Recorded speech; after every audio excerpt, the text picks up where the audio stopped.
Nekaj ti bom poslal. Ej, fotko, a se spomniš, ko sva šla prvič po Robinsonsko po Dalmaciji? S kampanjo društva Onkoman sta Domen in Iztok Valič mnoge Slovence prepričala, da so poslali tako imenovan SMS fotru, ki bi jih spodbudil k pravočasnemu pregledu prostate.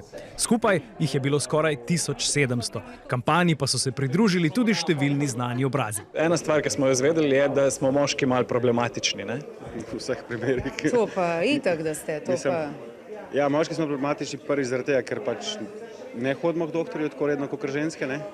In je težko pri nas te stvari preventivno odkriti, ne? Ženske to bolj tako spremljajo, mi tega ne delamo. Tudi zanimiva je ta kampanja, ker je zelo s čustvi povezana. Če vzamem primer svojega očeta, ko sem omenila vnuke, sem tudi njega premaknila. Mislim, da se bo zelo veliko premaknilo s to kampanjo, no? Da bojo tudi moški se v roke vzeli pa šli malo večkrat se pregledati. Boš?